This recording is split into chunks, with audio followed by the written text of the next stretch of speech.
Same video as the last one, but with Nickelodeon shows. Let's get it.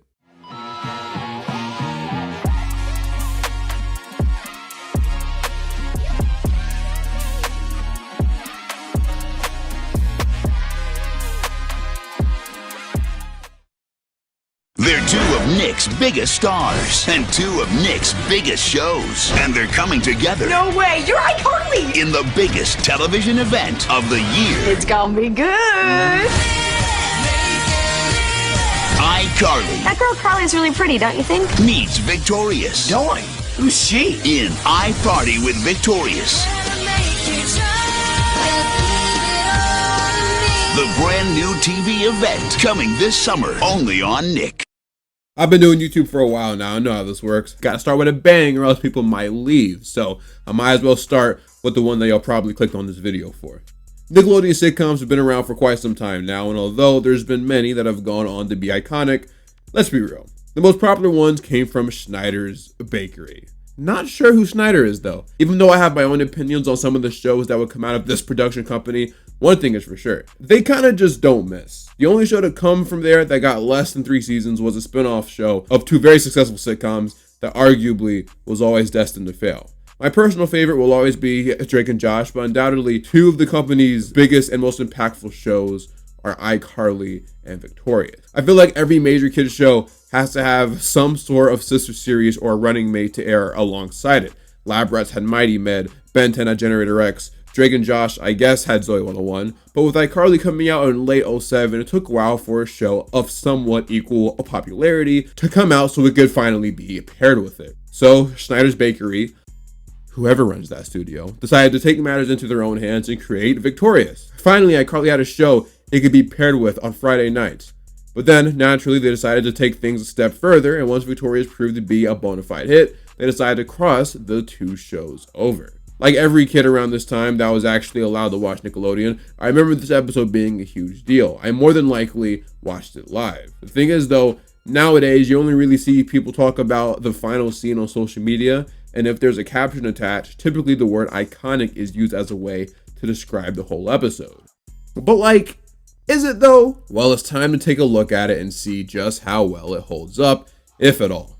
iParty with Victorious, unlike most crossovers of its kind, is not a 2-part special where one episode is an iCarly episode and the other is a Victorious one. No, the whole thing is actually more or less a 3-part iCarly episode, making the runtime over an hour long, even without commercials. With right off the bat immediately opens itself up to several different problems, but we'll talk about that later.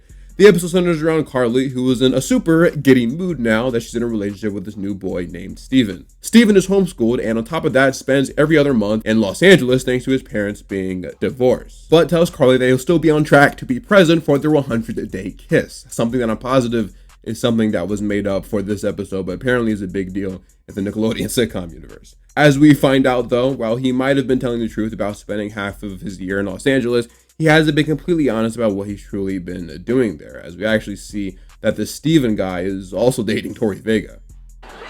That girl Carly's really pretty, don't you think? Sure. Just not my type. Such unrealistic dialogue, bro. I cannot see a single reason why Tori would ask this question.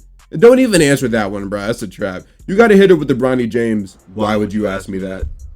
Steven's plan to be an eeny, meeny, miny, mo lover at first was going really well, but when Carly comes across a picture online featuring both him and Tori sitting awfully close to each other in a way only a couple would, suspicions start to arise, although not necessarily from Carly at first. She looks like that Shelby Marks chick you fought. Yeah, but this girl's way hotter. Yeah, that brother's starving. Let me see her. Let me see this girl who, whoa, that is quite a 16-year-old, my guy. We're gonna have to lock you up. While doing more research on theslap.com, Sam informs Carly and everyone else about the party that is being thrown at Kenan Thompson's house. For context, earlier in their special, Andre told the Victorious crew that since his realtor uncle sold Kenan a house and he and Kenan were able to vibe for a couple hours, he's been granted permission to throw a small party inside of Kenan's house. But thanks to Rex, word got out online about the party, which is how the iCarly crew has managed to find out about it. Sam comes up with a plan to crash that party, assuming Tori and Steven will be in attendance. That way, they can catch Steven in the act.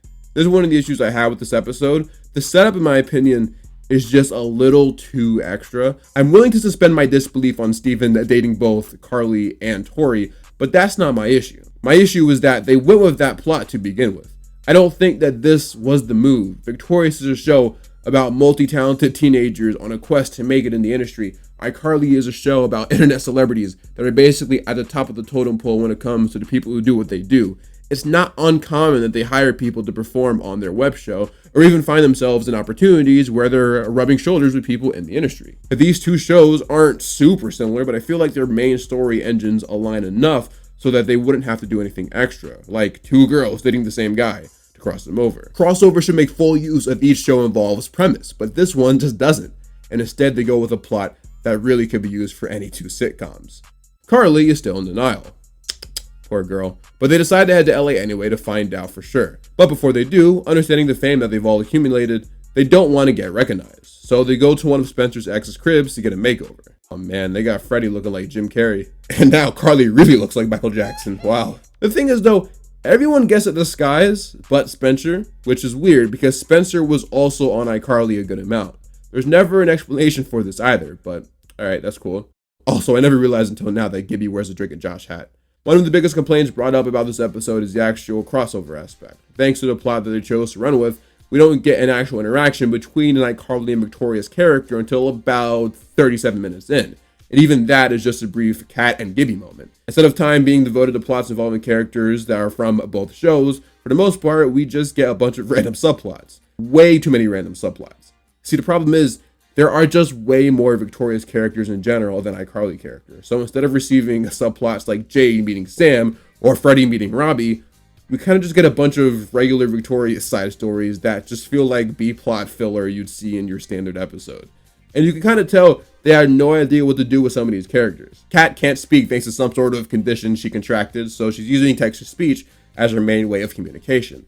Andre is dealing with a situation where some dude in a panda suit is running around spanking people.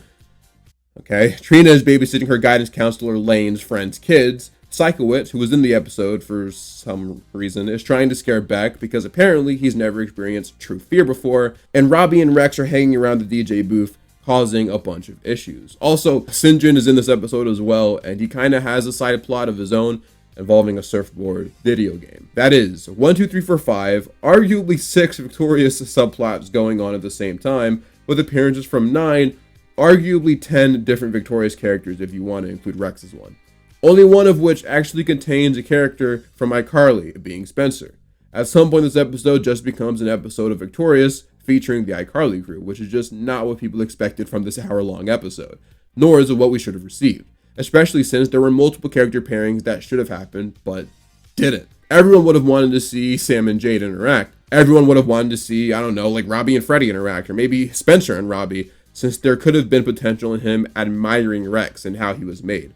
Also, side note, but I watched Lars and the Real Girl for the first time recently, and you can't tell me the writers of Victorious didn't use this as some sort of inspiration for Robbie and Rex. The episode doesn't truly become a crossover until Carly spots Tori and Steven interacting with each other, confirming the suspicions that everyone else had. Both Freddie and Sam threaten to beat up Steven, but Carly doesn't want any of that. It is not until the 52-minute mark where our two main characters actually meet each other, but since the iCarly crew have already taken off their disguises at this point, Tori recognizes them and starts freaking out. But the iCarly crew is quick to deliver the bad news. Carly and Tori start comparing notes and realize how much of a two-timing pig Steven is, even using some of the same lines on them both. But they all come up with a plan involving the iCarly web show, a dark closet, humiliation, and Kenan Thompson to expose Steven as a cheater. I'm a lifelong Kenan Thompson fan, so even though his inclusion in this is quite random, it was really nice to see, especially since we get some cool references to his works, both past and present. Why does everybody want to borrow money from me? I mean, you guys, Andy Samberg, half the original cast of all that. It's crazy because I know exactly which half he's talking about too. The episode wraps up with Steven getting exposed on the iCarly web show. Happy 100-day anniversary. You ready for this? Are you ready for this? Steven's got to work on his reflex skills, by the way. Bro, as soon as I'm in a dark closet expecting to get a 100-day kiss from a girl, and the first thing I hear is some man's voice talking about some, nah, but you ready for this?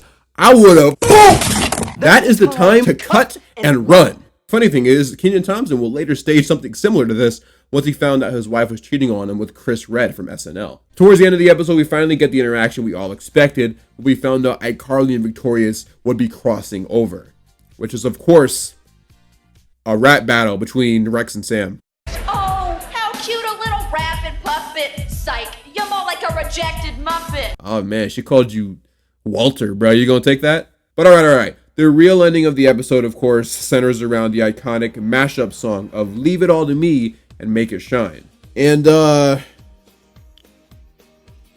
thing doesn't really, make sense.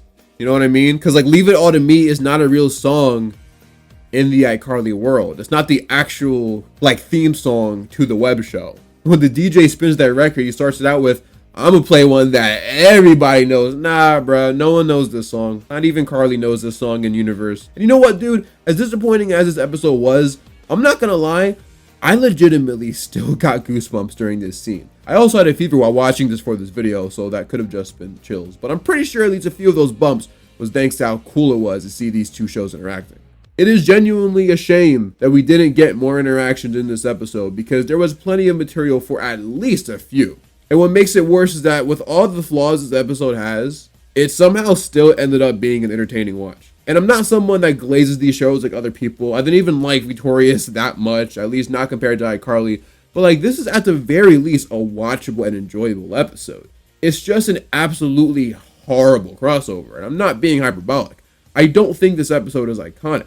I think the final scene is iconic, at least in the sense of, Nickelodeon related stuff. But everyone hypes this up as one of the greatest crossovers. It's not even the best crossover I talk about in this video, which is saying something because most of them are mid, to be honest. The two sets of characters spend most of the episode apart from each other, and the only interactions we do get outside of Tori and Carly is a subplot involving Spencer, Jade, Beck, and Psychowitz. Because everyone wanted that, right? I can go on and on about what this episode did wrong, but we got other episodes to talk about, so I'm gonna leave it with this. Shorten the runtime and cut out some of the useless side plots and replace it with more iCarly and Victorious link-ups, then we might have something on our hands. But since that's not the world we live in, I think iParty Victorious is both underwhelming and overrated.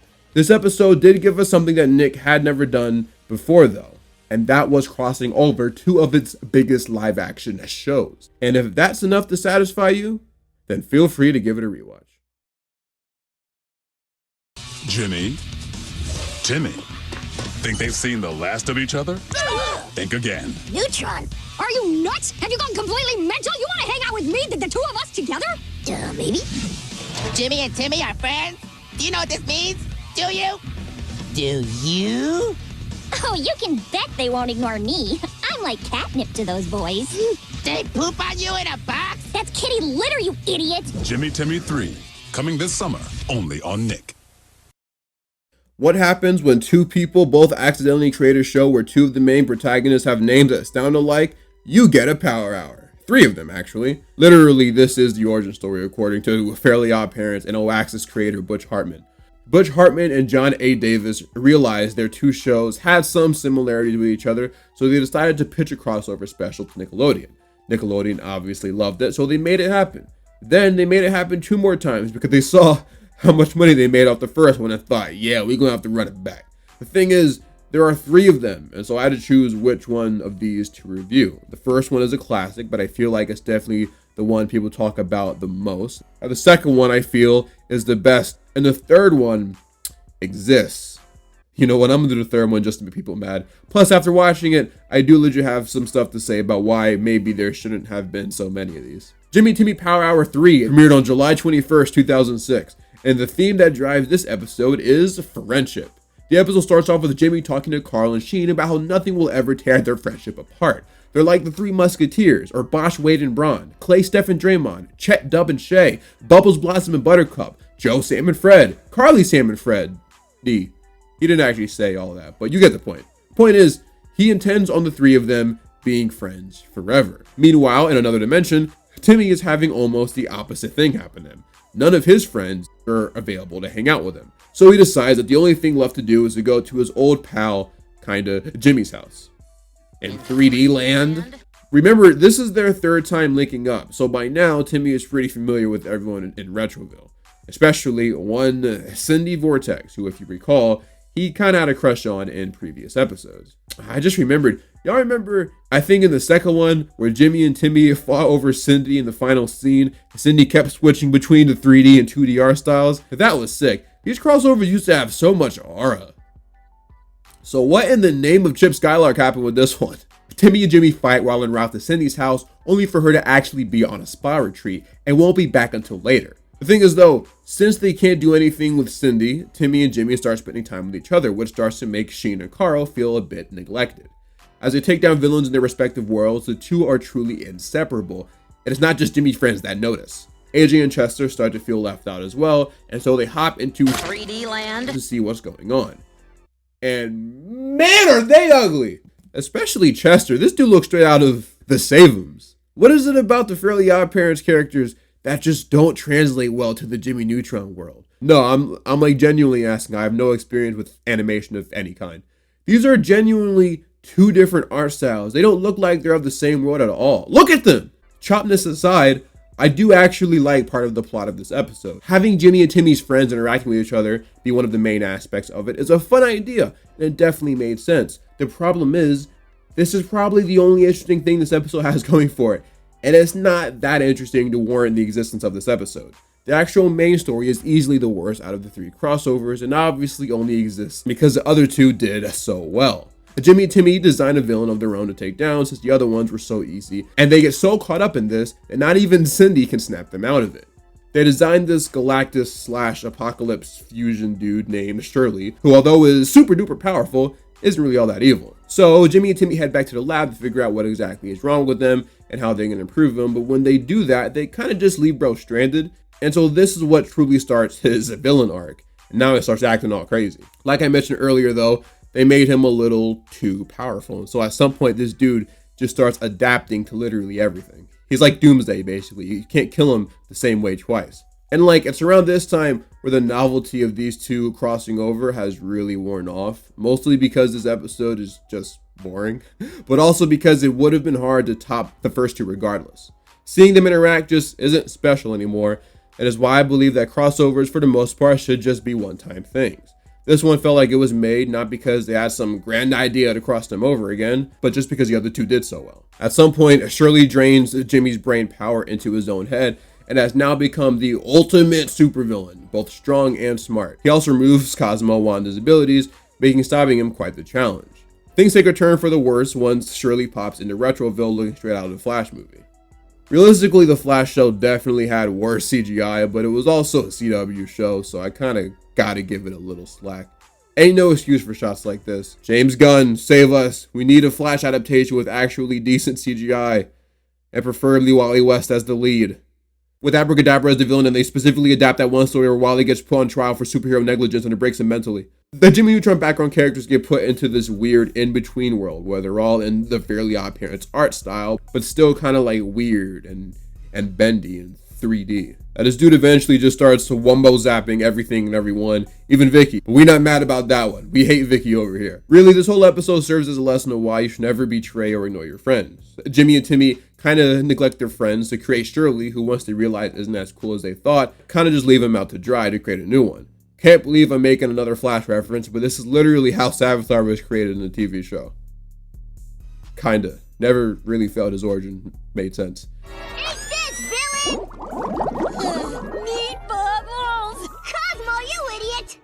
I'm sorry, force of habit. Jimmy, you idiot! Best joke in the entire episode. A few minutes back, Timmy and Jimmy mentioned how sorry they are about how they kind of toss their friends to the side and how they actually both miss and need them. So because of that, Carl, AJ, and everyone else decide to assist them in taking Shirley down. Their plan involves going to the school gym to play basketball and inviting him to accompany them. He agrees, considering his beef was always with Timmy and Jimmy and not everyone else. So he pulls up and eventually realizes that he needs to adapt in order to play a basketball better.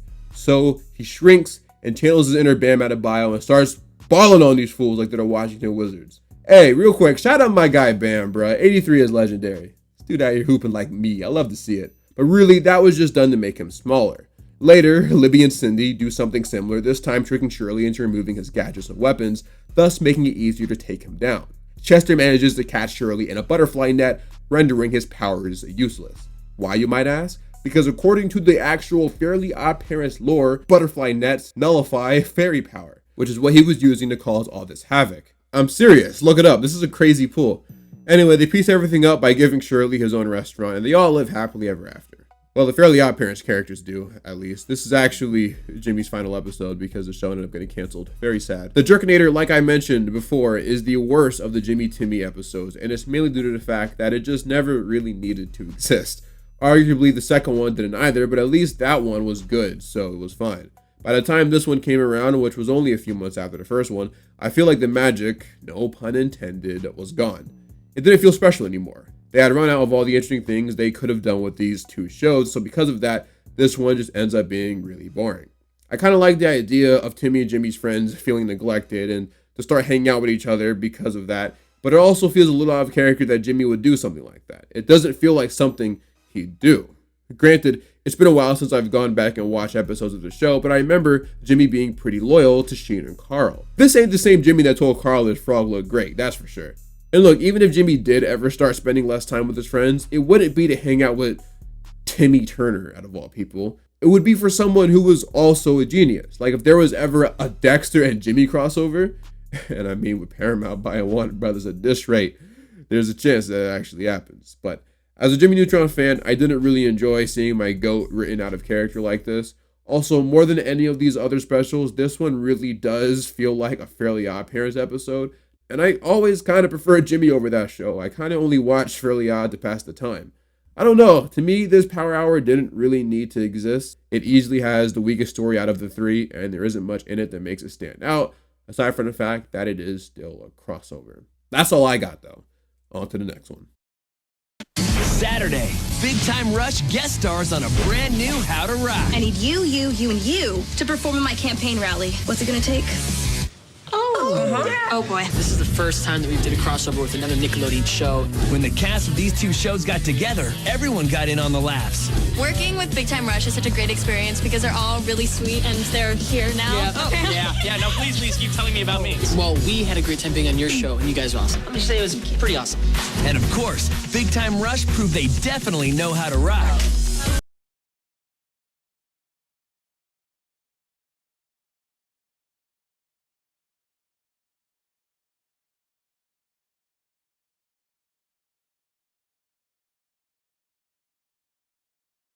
Let me tell you, it is slim pickings when trying to find Nickelodeon crossovers to talk about, man.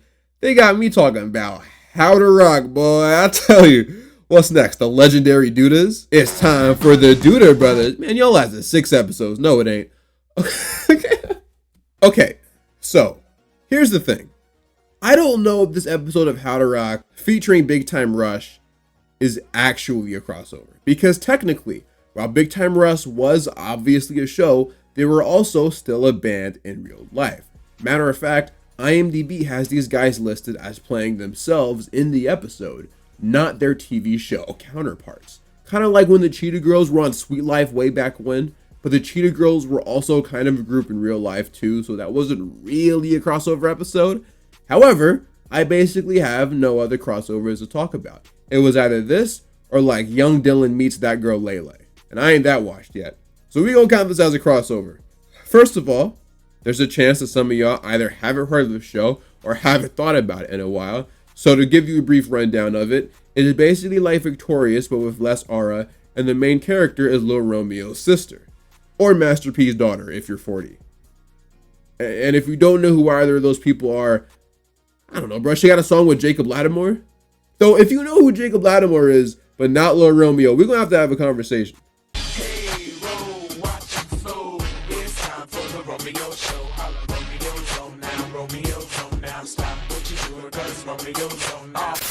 Jokes aside, the show is about a girl named Casey Simon and her band Gravity 5. They make music together, none of which is released unfortunately, but one thing is for sure, that theme song slaps. Casey Simon runs for class president against popular girl Molly Garfunkel. Garfunkel? But that's not the name of Buddy from Smurfs? Doing such a task is quite the uphill battle though, as Molly basically wins every year thanks to her being the most popular girl in school. And yes, that is Skylar from Good Luck Charlie. Casey isn't doing too bad in the polls, but is lacking the support of the gamer community, apparently. So she enlists her gamer friend Kevin to basically run for class president, then drop out last minute and inform everyone who supported him to vote for Casey instead. One of the things that Casey wants to do in order to get more people on her side is get Big Time Rush, who happened to be in town, to perform at her campaign rally. Everyone doubts her abilities to do such a thing, and understandably so. But in the next scene, we see that she's not going to let their pessimism stop her. Okay, was it just me or was that awkward? It wasn't awkward. The baby was totally into it. Yeah, a little too into it.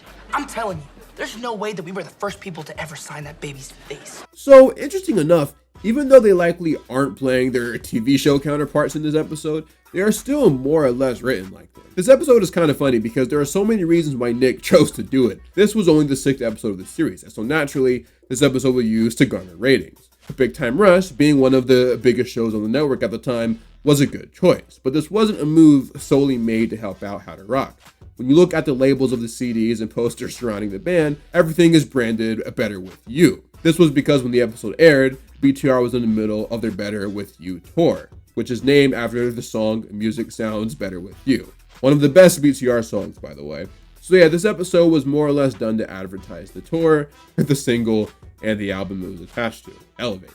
Casey introduces herself to them and tries to put on some lie about her actually being related to their manager in order to convince them to perform at her school. They aren't really interested in hearing her out though, and instead ask if she wants an autograph, since that's what they're there to do at the end of the day. Eventually she gets carried out the room, making her quest to book BTR even harder. As if things couldn't get any worse for her, Casey starts to find herself in a pickle. Both Molly and Kevin's campaigns have been picking up. Kevin has resorted to catchy rap music to get people's attention, whereas Molly has resorted to slandering Casey's name and handing out stuffed animals to anyone who votes for her. Kevin at this point has actually started to like the idea of him becoming class president, especially since this could be good representation for the normal kids, as Casey and Molly have always been popular. Realizing she doesn't have much else she can do to compete with the 2 other candidates, she decides to announce the entire school that she can get BTR to perform there, without having any such plans actually confirmed. Just trying to speak it into existence, huh?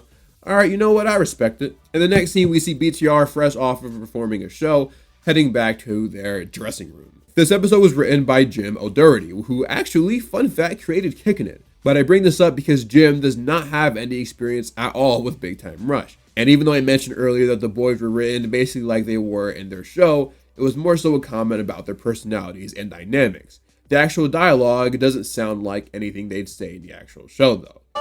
Dude, you were awesome. No, you were awesome. Hey, I was awesome. No, you were terrible. Casey tries again to convince the boys to perform at her school by sneaking into their dressing room, disguised as a pizza delivery guy.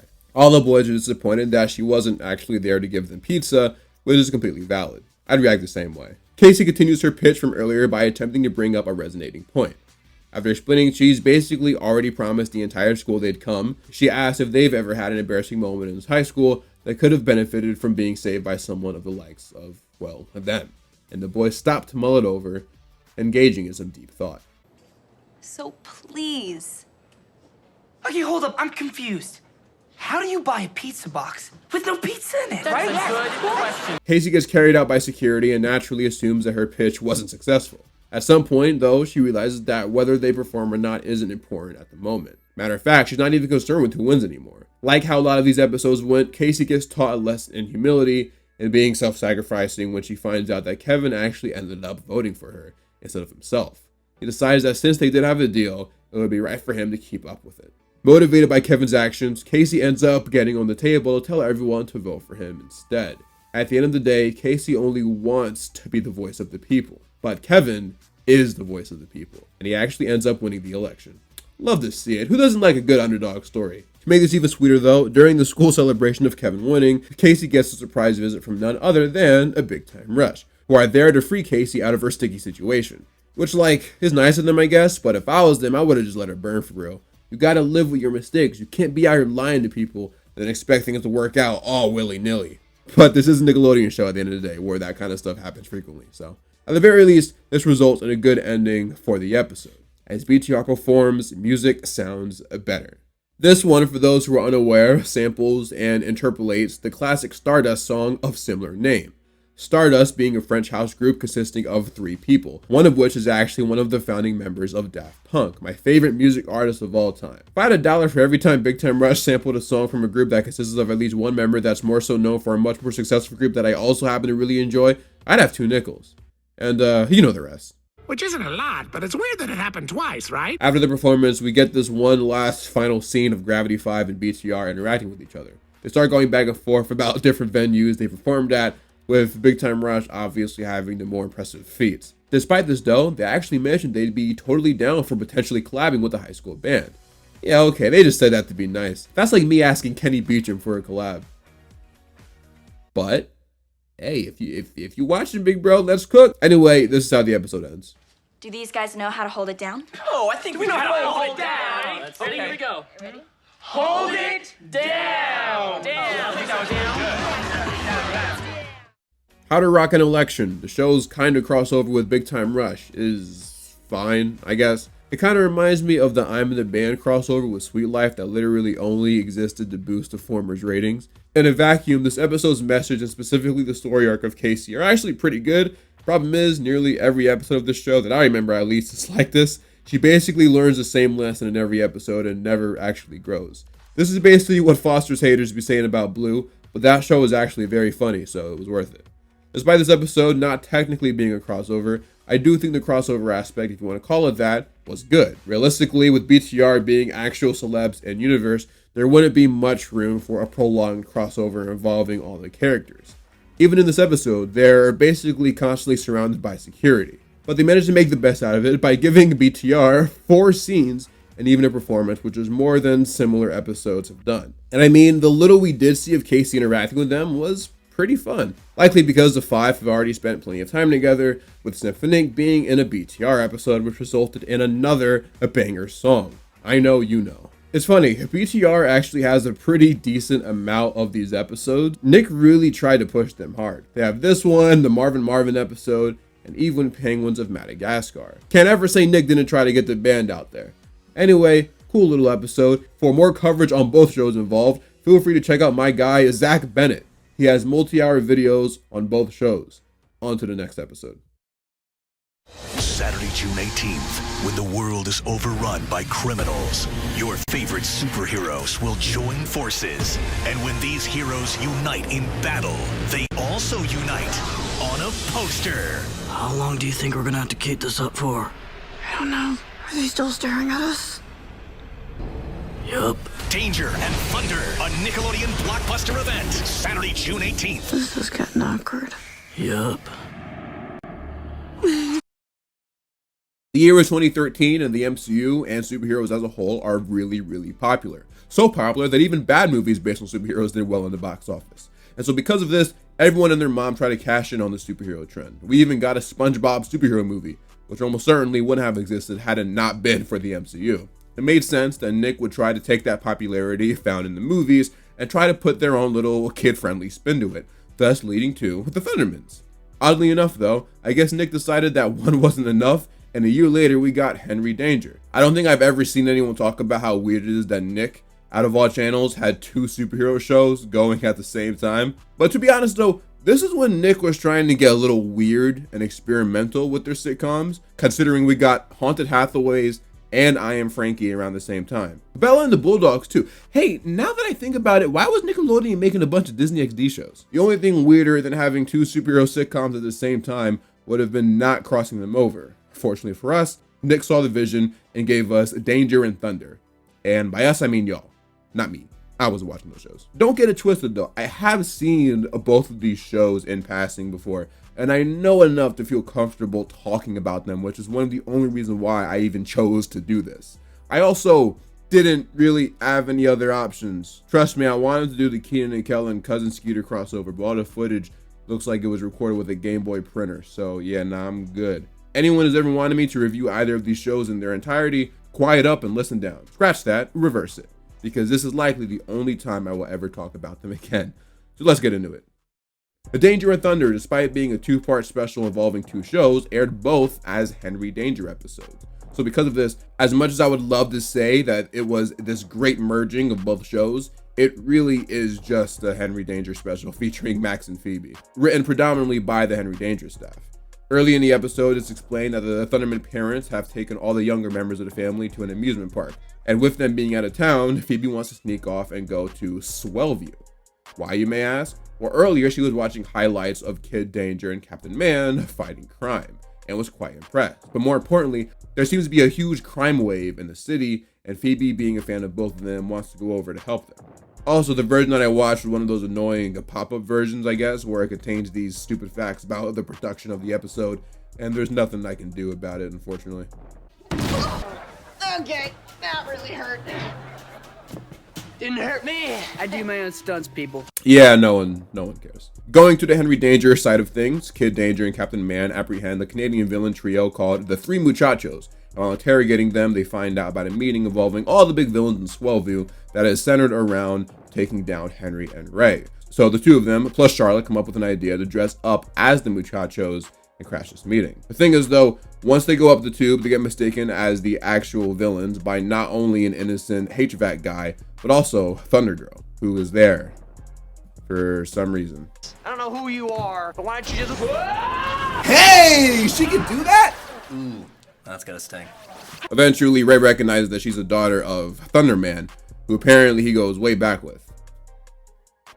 I mean, also her costume is like the exact same as her dad's. I don't know why it took bro like 8 business days to put 2 and 2 together, but all right. Phoebe crazy, man. She took off her mask instantly. What if this dude was lying? That happens all the time in superhero plots. After talking it over, Ray and Henry let her stay and even allow her to go undercover with them. Makes a lot more sense than taking Charlotte, not gonna lie. I don't know why they almost did that. One battle pops off and Charlotte getting taken out faster than that one cop in Dark Knight. Hey, you wait like everybody else, pal. As it turns out, the meeting was called by the very first Henry Danger villain. This dude Henry out here fighting smart Schoolboy 9. That's crazy. The toddler isn't the only big reveal though. As it turns out, Max Thunderman is there as well and clearly on the wrong side. So for those not caught up on the Thunderman's lore, Max is the only one in his family that wants to be a bad guy. So Phoebe's surprise isn't really centered around him being on the dark side. It's more so the fact that he's in Swellview. You've seen one villain team up plot, you've seen them all. All these Henry Danger villains, led by the toddler, believe that if they link up and form one great force, they can take out Captain Man and Kid Danger for good. Phoebe asks her brother what he's doing there, and Max says that all he wants is this device that Mr. Maniac, one of the villains, made called a heliometer. According to the Dangerverse Wikipedia, this is inaccurate to Max's character because typically he always builds his weapons instead of stealing them. But considering that this was written only by the Henry Danger staff, it makes sense that they might get some things wrong. Phoebe accidentally lets it slip that she's there undercover with Captain Man and Kid Danger, so Max naturally decides to tell everyone that they're there. Well, roll me over and change my diaper. Nah, I'm good, bro. You got it. Before anything goes down, though, Henry and Phoebe are able to escape, but Captain Man ends up getting captured in the process and strapped to a train. Fortunately for him, Henry and Phoebe are able to locate them and swoop down to free him. Holy MCU, this green screening is horrible. Phoebe, you back off, Max. They both literally just gave away their identities right here. Y'all are the worst superheroes ever. A battle starts, and can I just say, I absolutely hate the whole fake cheering that the show does every time someone lands a punch or a kick. Mighty Ben and Lab Rats, from my memory, didn't do it until after a battle was done. Just look at this, bruh. Nice.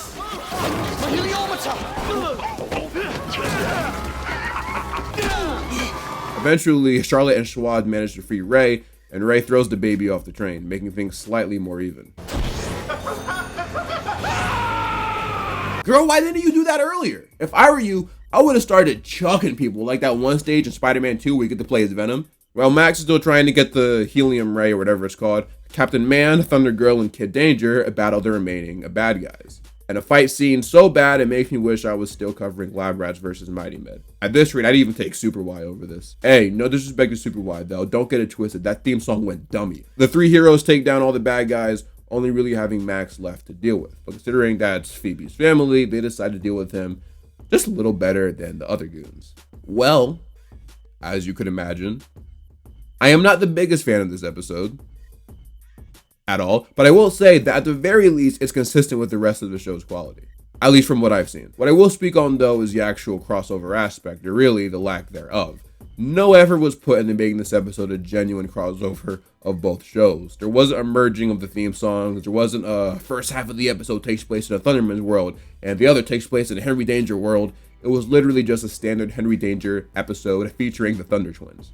I did not watch this as it aired on TV, but I'd have to imagine that the kids who did had to have been disappointed by this, no? I guess aside from the hardcore Henry Danger fans that weren't into the Thundermans, but you know. I think there was actually a lot of potential here to at the very least incorporate one of the Thunderman's villains in this special somehow. But with this being a Henry Danger episode only, they weren't necessarily obligated to do that.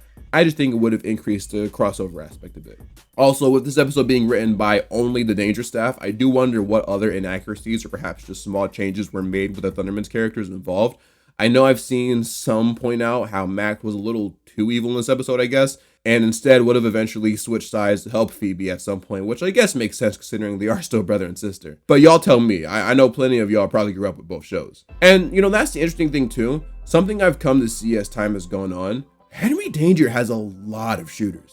Like, I had no idea how much this show meant to the kids that grew up with it. Like, this really is their iCarly or whatever. Every now and then I'll scroll on TikTok and come across a post about live action and Nickelodeon shows, and it's legit people putting Henry Danger at the top of their list, even over stuff like Drake and Josh. But to be fair, a lot of the people that dominate the social media space now in 2026 were watching Nick around the time stuff like Henry Danger and the Game Shakers and Thundermans, even Sanjay and Craig were all airing. That's why I always thought that the conversation of the golden era of channels like Nickelodeon was kind of pointless, because the answer will always vary depending on the person's age. The average kid only cares about stuff that's in front of them, not caring about what came before it. That then becomes their childhood, and they associate those shows with happy memories the same way the generations prior view their shows. I say all that to say, please stop asking me to review these shows, because I won't. I totally understand you guys growing up on and loving them, but these shows just mean absolutely nothing to me. I don't know which episodes are iconic. I don't know who the character everybody loves is. I have a pretty good guess on who it isn't, that's for sure. And so because of that, these shows deserve to be spoken about by someone who actually grew up watching them. That way it feels authentic and the viewers can relate to the person they're watching. And I don't want to be the guy who just talks bad about them for 3 hours when you were likely hoping for something positive. Neither of us are going to be very happy. But yeah, interesting crossover if you want to call it that. Now on to the next one. Did you hear about Rugrats? Wild Thornberries too? They're in the same movie! Together. When is it due? June 13th! They're marooned on an island. How'll they get along? Look, there's tons of new games. Online! At rugratsgowild.com. I can't wait. It's gonna be great. How can the Rugrats and Thornberries both be in the same movie? It's impossible! It's cool! Going wild, Rugrats. Going wild, berries. Going wild together. The Rugrats go wild. It's funny, I've kind of spent most of my life not really registering Rugrats Go Wild as a third Rugrats movie, but I guess I kind of have to acknowledge it now. Which, under most circumstances, would be great, because in case you didn't know, I am a huge Rugrats fan. It is literally one of my favorite cartoons ever. You see I got my boy Tommy in the back, but also because of the fact that I am a huge Rugrats fan, I would want to talk about the show under better circumstances. Because I don't like this movie. I'm going to be blunt, shout out Emily. Why is the third and last installment to the Rugrats movie franchise, and the finale to the show as a whole, a crossover with a B-tier Nicktoon? I knew a guy whose favorite Nicktoon was a Wild Thornberries, and guess what? He went crazy, left his beautiful wife and everything. That's what being a Wild Thornberries fan does to you. She really was beautiful too, by the way. I'm talking like Bruce Timm, Wonder Woman. Anyway, Rugrats Go Wild released in theaters on June 13th, 2003, 5 days after the TV show's final episode aired on TV. Oddly enough, though, this movie also served as a sequel to the Wild Thornberries movie, making this the second time this show has made its way to theaters. You see, this is what some of these young cats nowadays don't know. But back in the day, if your cartoon was even remotely successful, chances are you got yourself a movie in theaters. A lot has changed since then. They don't even want to put Avatar: The Last Airbender in theaters anymore. Tragic. For those unfamiliar with both shows, Talking Babies meets a girl who can talk to animals. Except they kind of don't meet until like the very end of the movie, because she spends most of the time with Spike the dog, because realistically that was the only pairing that made sense for Eliza, which is also why the stupid movie should have never existed. But we move. Stu Pickles promises to take his entire family besides his dad, I guess, on a week-long cruise, The Getaway. But unbeknownst to literally everyone, as it turns out, the cruise is really just one of Stu's inventions, and not the Lipschitz cruise that everyone, for whatever reason, just assumed he was taking them on. I'm assuming bro lied and said that he was able to book them a free vacation on the water, and just chose not to share any details because of how they'd react. But I do think it's kind of funny that he didn't even tell Dee Dee what he actually had cooking up. Stu was kind of crazy for this though, because he also has Susie on the boat with him. The Carmichaels trusted you with their daughter, and you're gonna take her on this Mickey Mouse cruise ship? It's not out of the realm of possibility that Susie went home and told her parents about this too. Let's be real. Stu had to have been committing some sort of crime here. At some point while on this boat, if you even want to call it that, a storm brews, reminiscent of that one scene in Aquaman with the trench. Incredible scene, by the way. They manage to get everybody to safety, but barely before a giant wave tips them all over. Betty manages to find a lifeboat that they all move to as they watch their luxurious getaway cruise sink all the way to Bikini Bottom.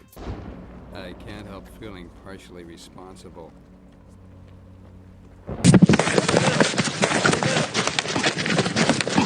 Once morning comes, the Pickle family and company find themselves lost on a deserted island. Shenanigans occur, and in classic Rugrats fashion, the babies end up separating from their parents. Fortunately for them, though, they aren't the only ones on this island. As it turns out, this is actually the island in which the wild thornberries have temporarily made their home. It also turns out that they're having a bit of a family dilemma of their own. While Marianne and Nigel are searching for a rare leopard as part of their nature documentary, Debbie is a little disappointed that they aren't using this time to engage in a real family vacation. Eliza is pretty bummed by this too, so she goes out to find a leopard herself so that way they can finally spend time together as a family. Of course, one thing leads to another, and all of these characters, some way, somehow, cross over with each other. For whatever reason, Klasky Shupo was really intrigued by the idea of these two shows crossing over, but I can't lie, I just don't see the vision. Rugrats in general is really hard to cross over because of the fact that most of the main characters can't speak to anyone not under the age of 3. You gotta do some crazy gymnastics to make it work, and even when you come up with a story, like this one, it still just doesn't feel right. But I gotta hand it to them. Since I have to accept this movie for what it is, they do take advantage of every pairing and character interactions that make sense if you were going to do a crossover like this, unlike iParty with Victorious. The Angelica and Debbie duo was the most obvious no-brainer ever, and we get that while Angelica is out looking for the babies. Angelica basically sees Debbie as how she wants to be when she's 16, especially when it comes to bossing people around. I actually have no complaints about this one. This one is perfectly fine. My favorite pairing though comes from when Chucky gets separated from the rest of the babies and while washing his dirty clothes has an encounter with Donnie. For those unfamiliar, Donnie is a little kid who was raised by animals and then later found by the Thornberrys. There is no reason within the narrative of the movie why I think this pairing works. It is quite literally only because they look alike, and I just think that's hilarious. Chucky's not wearing his glasses, and so he thinks Donnie is actually just his reflection.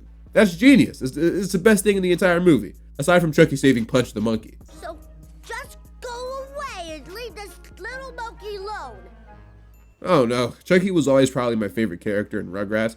He's just a chill guy for real, which is why Rugrats in Paris remains one of my favorite animated movies of all time. But even though this movie isn't nearly as good, it still gives us some pretty good Chucky moments. Wow, I saved it so instead of someone saving me. I must be a wild boy now.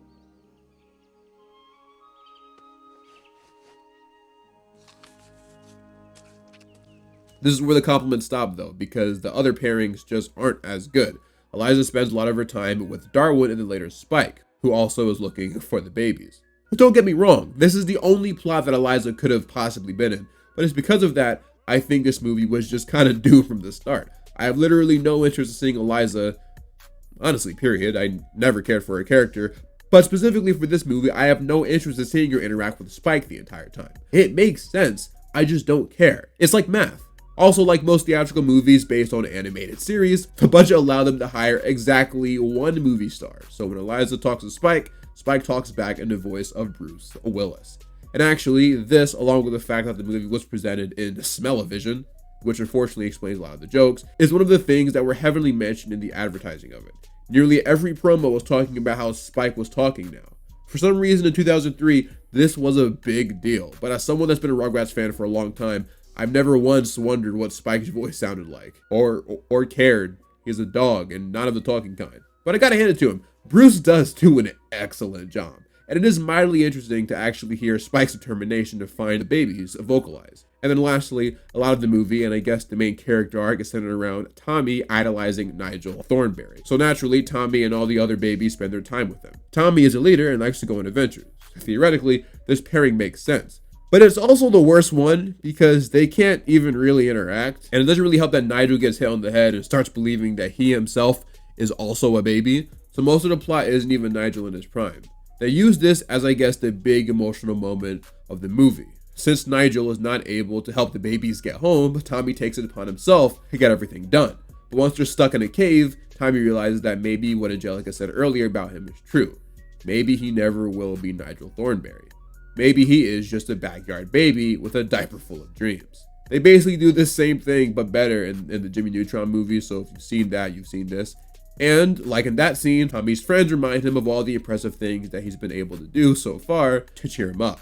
Oh, you got lots more than dreams in your diaper, Tommy. Boy, it's out the mud. We got Rashad McCown. Kobe's 81. We got Kobe's 81. We appreciate Kobe's y'all for 81. tuning in. Out the mud. Zach Randolph, Rashad McCown, Cemetery Lane. We did it.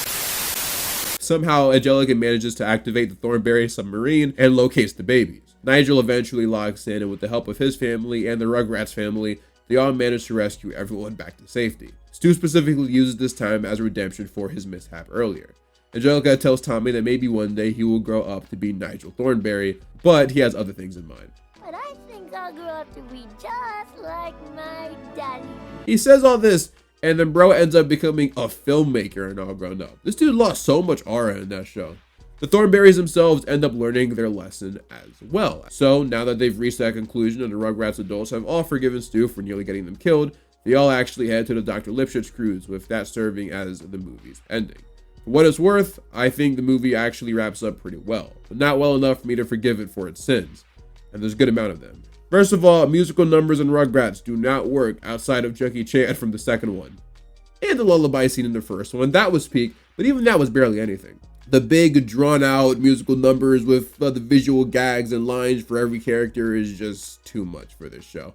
I know every animated movie based on a cartoon typically gets a few in each film, so I'm willing to chalk this up to being a product of its time, but still, not a fan. Also, the humor in this movie is cheeks. And I use that phrasing deliberately because it is literally cheeks. I get that they're babies and babies do gross things and kids think that's funny, but I do not remember the other ones having this much gross out humor. But the biggest sin of them all is the fact that they went with this story. I already touched on the crossover element, but really, even when the characters from these respective shows aren't together, the choice of doing this plot is felt throughout the entire film. The movie is so incredibly unfocused, it's insane. But it's only like that because of the Thornberrys being in it. Rugrats 1 is about Tommy adjusting to the responsibility of being a big brother. Rugrats 2 is about Chucky coming to grips with his mother's death. Rugrats 3 isn't really about anything in particular, at least when it comes to a specific character. A good portion of this movie is just all the characters individually doing their own things, making this feel more like an extended episode of the show featuring the Thornberrys instead of an actual movie. The other Rugrats movies being a lot more focused makes this one even worse because I know they're capable of telling thought out, heartwarming stories using these characters as they cope with different aspects of growing up. Even though I'm not the biggest fan of her character, let's be real. The third Rugrats movie should have so obviously gone to Angelica. She was easily one of the most popular characters on the show. I'd even argue that Preschool Days should have been the third Rugrats movie. Angelica starting preschool would have actually been a great plot for a movie because now you can tell a story about why kids shouldn't fear growing up while also teaching kids that both fear and growing up are inherently bad things. Might actually make a video about that now that I think about it. I don't really care about the Thornberrys like that, so I'm not going to talk about if this movie was good for them, but yeah. I'll tell you what though, one thing I can't knock this movie for is visuals. Probably one of the best looking movies based on an animated show. Dude, that one shot in the beginning where they transition out of the pretend world and back into the real one and the camera starts doing that 360 spin. Oh dude, that was crazy. Go Wild isn't a horrible movie, and depending on who you ask, it might actually be a fun watch. Me though, I'll be sticking with Paris for the time being. Apparently we're getting that fourth one written by Mikey Day from SNL, so we'll see, I guess. Hey, real quick, shout out to the lady that I met a couple weeks ago outside of that one diner that was actually a character designer, I believe, on Rugrats. You made my day, genuinely. The crazy thing is, I met you while I was working on this video, so the timing couldn't have been any better. I hope your food was good. Mine was. I had me a mimosa too. I was balling. We'll be right back.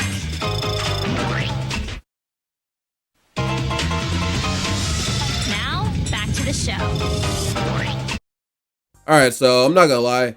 All these specials were low-key mid. I didn't even realize how weak of a crossover bag Nickelodeon had. I can't even rake them for real. I tried, and each list I came up with just didn't look right. So you know what? We're just gonna call it here and end the video. If you enjoyed it, please make sure to like it and hit that subscribe button. Plus, if you want to see a Cartoon Network one, then maybe share it with your neighbors or your enemies, whoever. I'd love to do one. Follow me on TikTok, follow me on Letterboxd, follow me on Comic Geeks. Join my Patreon if you wanna. I'll be posting videos on there and occasionally even exclusive content. And yeah, I am Mr. Nostalgia, and I am out for now.